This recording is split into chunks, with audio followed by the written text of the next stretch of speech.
シフトミスしないもん。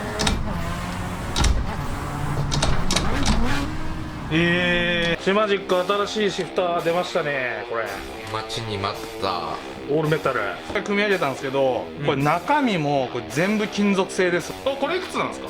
これ M12 規格のよく売ってるサイズですね。いや止まるわ止まるわ。Z ミッション、今なんかシルビアのドリフト系って、はい Z ミッションのそれの感覚に僕的要素はめちゃめちゃ似てる。シルビアの純正とかには似てないです。これ一番かもしれんすわ。シフター今触ってきた中で何なんだろう。一生懸命欠点見つけてんだけどさ、もう本当かみたいな思ったけど、現代の車になってそうだねなってますね。とかクイックシフターやっぱりもっとその手の年代の車スコスコ入っちゃったんですよ。580とかもスコスコ。どうもガイクテリートルトそうです。シマジック新しいシフター出ましたね。これ待ちに待ったオールメタル、もう箱の状態で重いんでね、今回はシマジック DS-8X ですね。8速使えるのかなということでレビューしていきたいと思います。早速開けてみましょうかね。これ、はい実ははいはいはい1年半ぐらい前からはいずーっと注文してたやつなんですよね。こういうの欲しいみたいな。そうなんですよ、はサイドブレーキとともに、はいH パターンのシフターもそのメーカーで出してくれと、要はアプリケーションとかも全部統一できるから、で開発してみましょうかってなった時に追加注文でスイッチの切り替えでシーケンシャルもいけるようにしてほしい。プラス今回ちょっとまだ見てみないと分かんないですけど、H パターンとシーケンシャル別入力にしてほしいっていう注文もしてたんですが、どうなったんだかっていうところどこまで各販売店さんがお客さんから集めた声をしっかり聞いて製品化してんのよ。どうなってるんでしょう製品。さあ入ってた中身、もちろんシフターとこれが保証書っすね、と説明書、簡単な説明書っすね。あと取り付けアルミフレーム用のこの T 型ナットって呼ばれるレールに入るナットですね。とビスと六角レンチ、シマジック多いよね。多いですね。あとケーブルっすね。タイプ A ですねこれ。さあというところでシフター結構これでも重量感あるっすよ。もう重いね。全体的なこの外見っすね。オールメタル製ってことでもう全部金属っすね。見れるところはここも金属だし、プラスチックのところないなこれ。ガヤとしてねちょっと分解しながら見てみようかなといいっすねいうところがあるんで、ちょっとこの後分解します。でちょっと分解してもう一回組み上げたんですけど、これ中身もこれ全部金属製ですわマジで。シマジックらしいよね、こういうところも。でH パターンとシーケンシャルワンタッチで切り替えできるって言ったじゃないですか、この機構までもう全部ね合成高いっす。この切り替えもぶっちゃけめちゃめちゃ硬い。切り替えしづらいかもしれないけど、そのぐらい合成いいっすね。頻繁にやっても、すぐなんか中の部品折れたりとかっていうのがないようになんですかね。そうっすね。ということで H パターンとシーケンシャルシフターがこんな感じですね。今 H パターンじゃないですか、これ入りもめちゃめちゃいいな。でシーケンシャルシフターにこうワンタッチで変わるっすね。で左右の動きはなしと。ガタも少ないな。で H パターンなんですけどノブがあるじゃないですか、弾ける、ここで7速8速バックを使えるらしい。この向きが正位置なんですけど、例えば1速2速3速4速5速6速なんですけど、もうこれ以上入んないようになってるんですよ。ノブを引くとまずこっちがね説明書ではこのバック位置ですね、バック位置になってると。でこの下はなくて7速8速まで使えて、こう多機能いろんなことができるシフターっていう風にメーカーも歌ってるんで、例えばトラックとかフェラーリとか7速あるやつあるじゃないですか。そういうので7速8速でバックが左奥。これ引くのいいよな。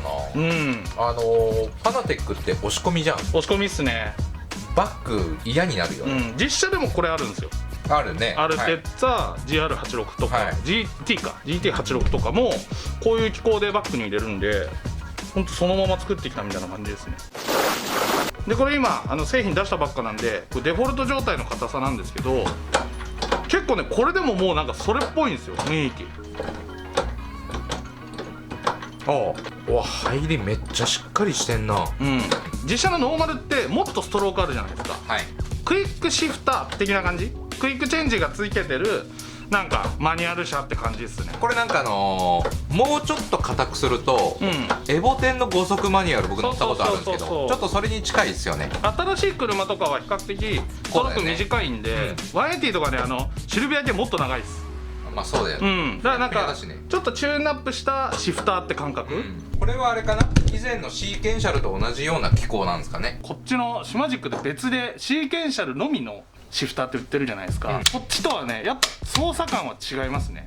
ああ、そうなんだ。じゃあ中身も違うのかな。全然違います。こっちはまあ仮想的にこうシーケンシャルを再現してるみたいな感じですね。まあ切り替え式ですからね。切り替え式でこの感じもすごいよ。で中ばらした時に思ったのが、ファナテックと同様です。 H パターンのお皿がねこうキュイって出てくるんですよ上に。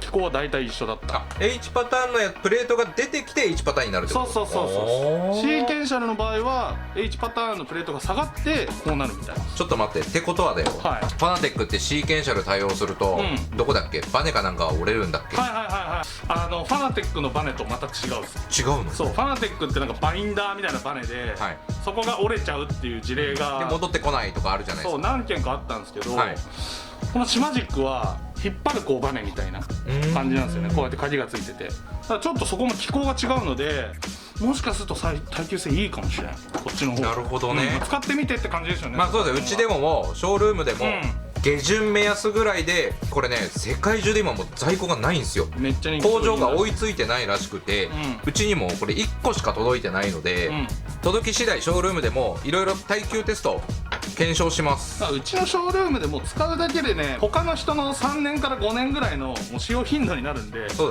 れでねもうテストになっちゃうんでね。で硬さ調整できるって言ったじゃないですか、ここの穴使って右に回してこう中にボールがついてるんですけど、なんか山がね切り込んであって、そのボールがこうなんかバネでガチャンガチャンみたいな、その山に対してこんな感じでずれるような感じの機構になってるんですよ。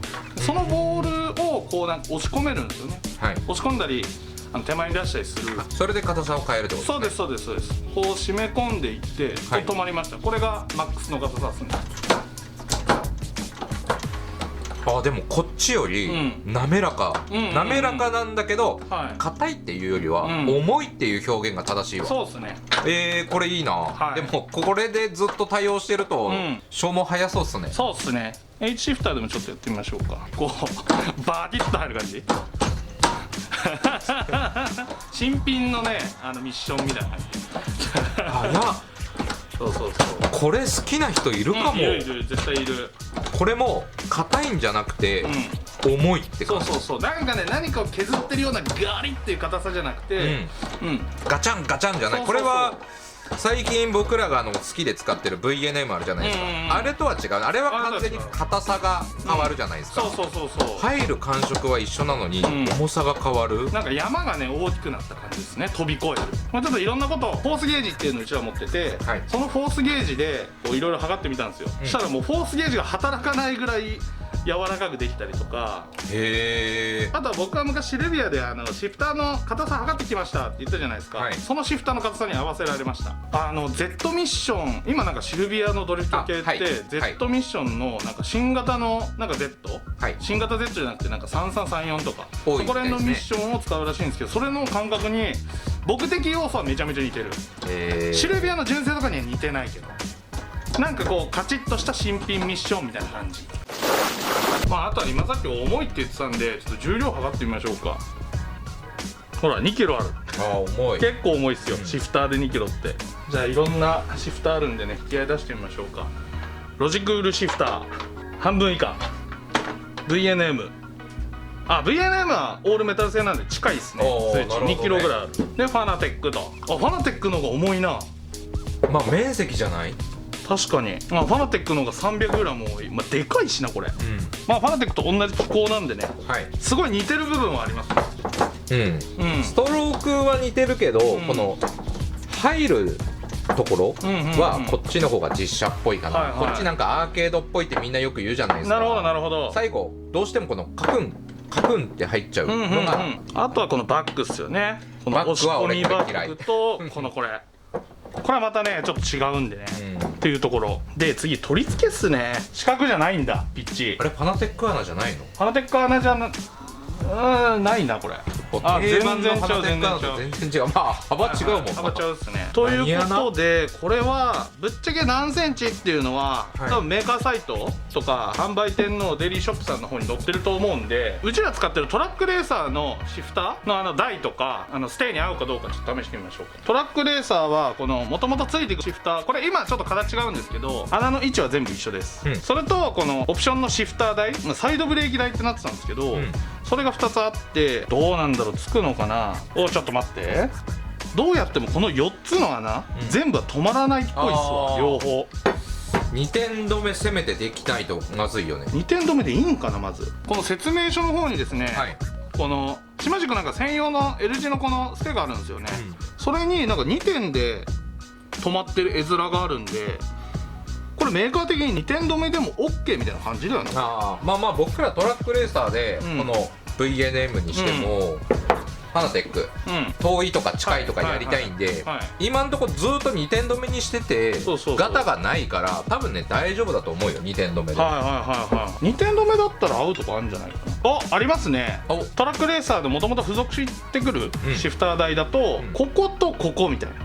じゃあ一応ギリ対角線にはなんのかなと、ビストナットでこう貫通させて止める方法と、こっちの方ですね、底面にはネジ切ってあるんで、そこに M6 のボルトでですねこう止めると。こっちはどうなんだろう。こっちも止まりますわ。あるね。ある。大丈夫だね。大丈夫ですね。こことここですね。こことこことここ。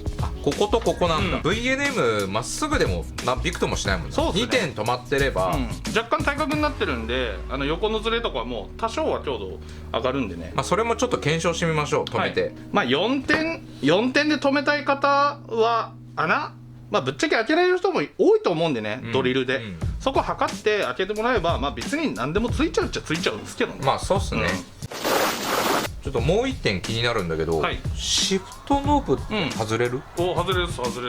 外れた。ネジ切ってる系？他の使えんじゃん。使える？最近のお気に入り出す？これ出た。めっちゃだけトラック用の。これいくつなんですか？これ M12 規格のピッチが 1.25 です。よく売ってるサイズですね。いや止まるわ。止まるいいわ。ちょっとさすがになんか力いっぱいやると壊れそうだけど、普通はねこういうちっちゃいシフトノブだと思うけどな。ドリフトやる人ってこれ使わないの？いや実車では使うかもしれないですよ。ほら自社とはちゃうじゃないですか。そうだね。そうだからライブでファナテック使ってこれ使ってんだけど、多分ね消耗早いよとは言ってる。だからおすすめはしない、この大きさは。ですね。ここぐらいからここぐらいで、これぐらいだよね。テコのにかかっちゃうんでね、こんなにでかいと。ただ僕はこれを配信で使ってきます。すぐ壊れるかどうかも逆に楽しみだよね。確かに。あとはねかける力なんでね、その人次第みたいなところはあるんですけど、いいじゃないですか。それで人柱になって耐久テストという。耐久テスト。このシフトノブで使うかどうか知らんすけど、ちゃんとこれ他の車外ノブでも使えますわ。ほら。そうだね。大丈夫だね。ショートストロークっぽいシフターだから、合ってる使い方をすればこういうねスポーツ系シフターなんですよね。そりゃそうだよ。ただブーツとか欲しいですね。いわばこの上の蓋変えてね、オプションとかでね。それはでもねなかなか難しいとは思うけど、でも僕ら他にもいろいろ提案してるから、今回ハンドブレーキにシフター来たってことは、俺らの声や、それこそ各国の代理店さんの声を聞いてくれてる証拠なんで、素晴らしいっすよマジで。やっぱシマジックそれは売れるよ。人気出る理由でもありますし、メジャーなところで言うと、国内のコックピットもファナテック穴ってみんな説明書に書いてるぐらいだから、ファナテック穴にしてよって言ったんだけど、簡単だ。これで合いますよって言えちゃうんでね。そうなんだよ。ここだけが残念。今後なんかそういうね聞いてくれる企業なんで、いろいろやってきてくれることでしょう。楽しみです。そうっすね。じゃあこれからちょっとつけてみるんですが、接続は USB ポートになってます。で専用のケーブルついてきてるんで、こんな感じでね、USB で接続。結構長いじゃんこれ。2メートル。約2メートル、コックピットにつないで反対側のパソコンとかでもいけそう、最近なんか島軸こうゴールドメッキ処理みたいなのしてくれてきてるんですよ。なんかミニ四駆のパーツとかでなんかあったんだけどなんかねいいなんか見た目もいいし、ちゃんと通電性も良くなるっぽいなみたいな。なるほどね。まあ見た目ね、なるほど。分からんけど通電性ちょっと高えみたいなことを聞いたんですけど、ちょっと高かったよね。5万4980円5万超えんの？ファナテックが3万いかないんですよ。2万9000円とかかな。約3万？で VNM が3万5000円。2万も高えじゃん。まあ VNM との比較だったらね、そうこれがついてる分、でもいや結局ファナテックもこれついてるからね。そうついてるこれいけるからね。これはね実際触りに来てもらった方がいいから、ファナテックとの違いとか VNM との違いをあれですね、操作感ですね、これ金額の差って3万台、4万ぐらいにしてほしかったけど、まあでも壊れる壊れないの強度って、僕ら提案して言っても、その強度の問題をすごく言うんすよ。ペダルもあったじゃないですか。そういう会社だから。だからまあしょうがないのかな、部品で。比較となると、そのショールームで何年分使って強度のところと、あとはこれですね、ここがファナテックと違う、まあ入れやすいっていうのと、あとはまあシフトのフィーリング、っすね。例えば2速から1速に戻す入れやすさとか、そういうとこっすよね。まあちょっと走ってみてっすねこれは。であとはこのビスとナットとこの六角レンチが付属してるんですけど、ここでアルミフレームに直接つけることできちゃうんで、センターにも開いてるし、センターだったらここでアルミフレーム止められる。そうでもうがっつり止まっちゃうんで、アルミフレームだったら。なるほどね。まあサイドの位置気にしない人だったらここ止めてからサイド位置調整してもいい。ですね。まあでも妥当な金額っすよ、なんかこう見てみると。ここ最近の SIM 事情って世界的にどんどん安くなってきてるのが定番なところに、今んとこメジャーメーカーの中で一番高くなっちゃってるから、なるほど反してはいるよね。それはショールームで確かめてもらうしかないかな。そうですね。そうっすね。とりあえずうちらもここからテストしていきましょうよ。じゃあ取り付け完了しました。パソコンに接続して必ずアプリケーション使います。島軸 SIM プロマネージャーっていうのがあるんですけれども、今この動画での最新版は SIM プロマネージャー 1.2.9 です。これ 1.2.9 以上じゃないとなんか動かないっぽい。シフターがね。でそれのデバイスっていうところにもう今 USB 刺さってるんですけど、もうこんな感じで出ます。で H パターン今なってるんですけど、 H パターンシフトちょっと入れてみると、今バック入れてないのにこれバック判定になってるんですよね。ここ1速なんですけど、で今3速入れてるんですけど、こんな感じにちょっとバグっちゃうんですよ。これ何ができてないっていうと、最初の調整ができてないです。このスタートキャリブレーションっていうところが最初のそのどこが何速っていう認識の調整になってます。スタートキャリブレーションをクリックして、一番左上、一番右上と一番右下と一番左下に全部これで動かすんですね。クリックしたらバックが一番左上なんで、あと7速8速、2速が一番左下なんで2速を入れてください。だから動くところまで全部動かすってことですね。それでフィニッシュのボタンをクリックと。そうするとこうちゃんとキャリブレーションされます。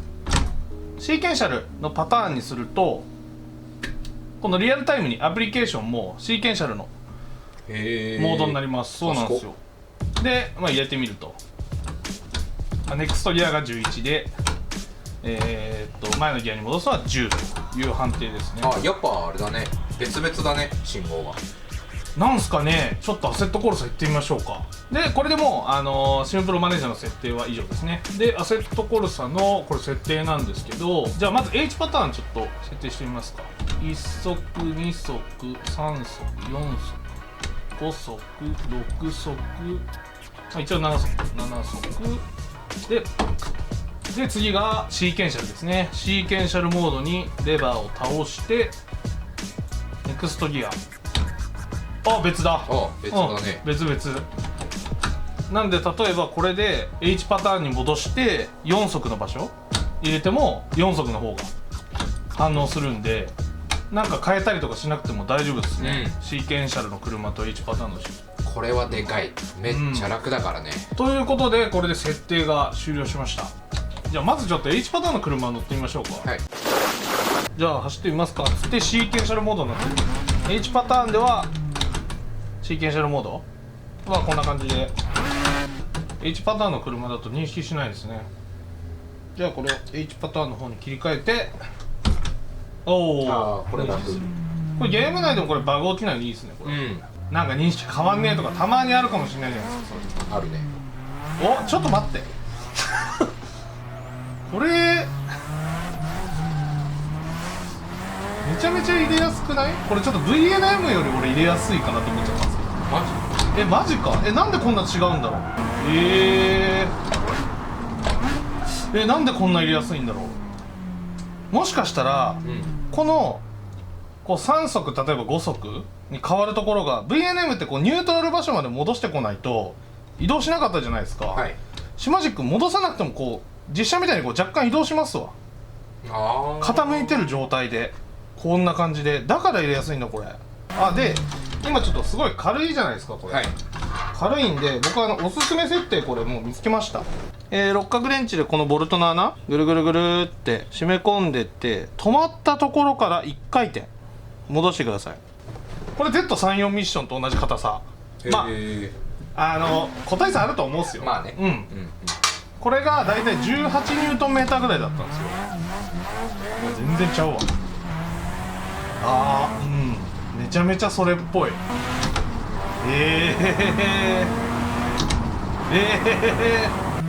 れ俺一番かもしれんすわ。シフター？今触ってきた中で確かに価格は高いですよ。5万円ですよ。だから VNM すごい良かったじゃないですか。はい、確かに VNM からプラは1万5000とか1万6000の価値なのかなって思っちゃうけどな。なんか価格で言えばもう体験してほしい。高いと思うんすよ。俺も高いから5万はみたいな、どうすっかなみたいな。でほら俺が1ユーザーだったらちょっとガヤちょっとショールーム行ってちょっと本当にいいか触ってみるかって触ってきたら買っちゃうかも。ファナテックと似てるんですけど言ってたカチカチ感がないですね。ファナテックってこう入れるとカチッて音がするじゃないですか。音がね普通に操作してさっきの2点止め問題どうでした？全く大丈夫ですね。ビクともしてない。そう普通に操作しても今こうちょっと横を揺らしても大丈夫そうだね。そうですね。ここに接合面じゃなくてどっちかというとこっち側の揺れがあるぐらいで、逆にシフターの揺れなんか全くないんですよ。めちゃめちゃ入れやすいかもしれないですね。バックもファナテックってこうグリグリグリグリやって入るか入らねえかみたいなことやってたじゃないですか。あれは慣れなかった。これパチッとも入りますね確実に。で1速でしょ、でバックでしょ、で1速でしょ。お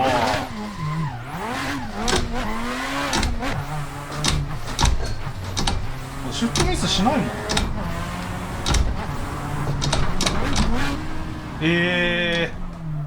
はい乗ってみてください。だから VNM いいないいないいなと思ってたのに比較しちゃうと俺こっちになっちゃうかもまあでも価格がなそうだからしょうがないと思うけど何なんだろう。一生懸命欠点見つけてんだけどさ、本当かみたいな思ったけど言うように、線でこう覆われてないじゃん。そうそれそこは確かにって感じはする。だからこうニュートラル位置が実写もそうなんですよ。結構ガバいじゃないですかこの辺が。VNM ってガバくないんですよ逆に。ちゃんと戻さないとそっちのギアにたどり着かなかったんですけど、これ結構ガバいんでちょっとほらねこう山越しただけでも動いちゃうんで、これもうちょっとでもどうなんだろう。実写ってこっちだったっけな。もう分かんねえの乗ってねえから。もうちょっと緩いと、FD っぽいな。そうっすね。現代の車になってますね。とかクイックシフターやっぱりもっとその手の年代の車スコスコ入っちゃったんですよね。俺の180とかもスッカスカっすもん。こんなねボキとかないマジで。冬の朝ぐらいこういうのあるのって。いやでもこれやっぱこのカチカチじゃなくて、重さでグイって入っていくのがゴリって入っていくのが俺もでも確かにこれは今過去一だわ。VNM 良かったんですよゴリって入る感じは。でもそれちょっと抜いちゃってるっすね。価格でも抜いてるんで一概に絶対これとは言えないですけど、そうだから今のところファナテックの便利さを兼ね備えた高級シフターっていう位置づけになるんですかね。でもこれは確かに気づいた、これ8速ってまずないと思うんですけど、はい、トラックシミュレーターは入れられると思うんですけど、これ1回押し込み7ってバックと同じぐらいすごい入れやすいの、でここ触んないよ、8入る。あ、そう入ります。そこはこれすごい、で戻すとロック解除みたいな感じだから、そうですね。俺毎回8速も引くんかと思ったけど、縦方向はね大丈夫なんですよ、動き的に。さあこれでシーケンシャルモード、これ一応設定何もいじってないですもんね。いじってない、設定してから入れ替えてきただけ。これで H パターンでもちろん何も動かない、動かない。はい、これはアセットコルサの中でですもんね、この車の違いって。そう、ね、一応中ではアセットコルサ変えらんないですもんね。シーケンシャルと例えば H パターンを、そういうことはできないじゃないですか。ゲームの中ってこと。そうゲームの中。無理そうだから車が違ってあれギアが動かないなって時にいちいち外に出なくても、ここでビッてやるね。よくファナティックでやったんですよ。はい。 H パターンの時よりシーケンシャルの方がちょうどいい気はします。でももうこれもほら好みじゃん。そう自分の車遍歴と一緒で好みっすよ。音ってどうなんだろう。ちょっと測ってみましょうか。はい。伊藤さんの喋り声が65とかでした。2メートル離れて。一般的な測り方ですよね。そうですね。通常の入れ方します。はい。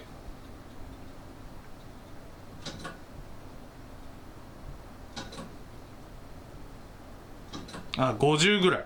ただ60デシベル以下は、もう結構環境音じゃないんですけど、そのガチャガチャすごいうるさいなって音は60デシベル以上なんですよね。じゃあちょっとそれ出してみましょうか。ちょっと極端に。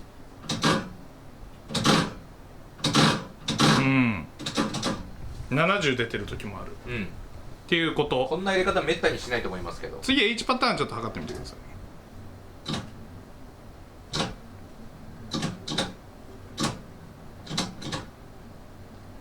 ちょっとうるさいバージョン。H パターンの方がちょっとうるさいかも。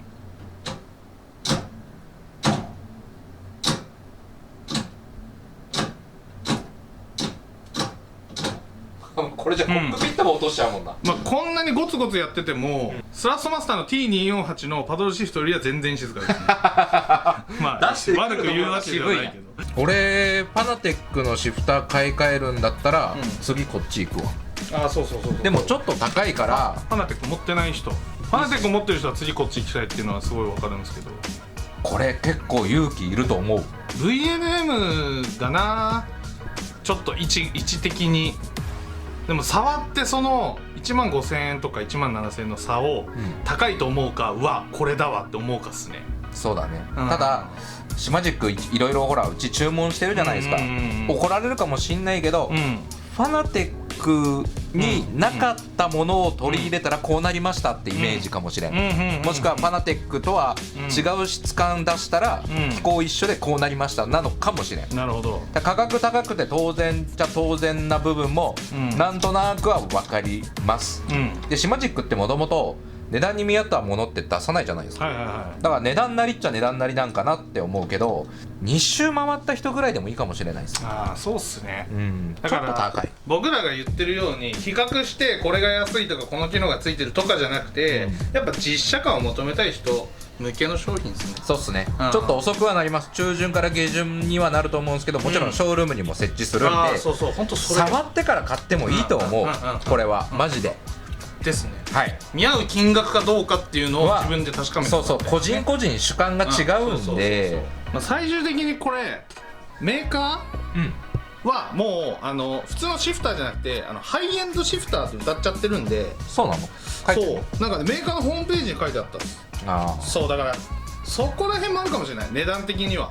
ハイエンドで考えたら安いかもしれないです。僕が一つだけ言えるのは、どんなに高価なシフター使おうがどんなに安いシフター使おうが、唯一速さには関係ないっていうところ。マジ関係ないですね。だからもう好みでいいと思うので、ぜひね触りに来てください。はい、そうっすね。またいろいろ出てきたんで、また総集編もしますから。ああ、そっかそっか。そうですね、今後も楽しみに動画見ていただければと。詳しいちょっと比較とかもやりましょう。そうですね。はい、それではまた次回の動画でお会いしましょう。ガイオクトリでした。はい。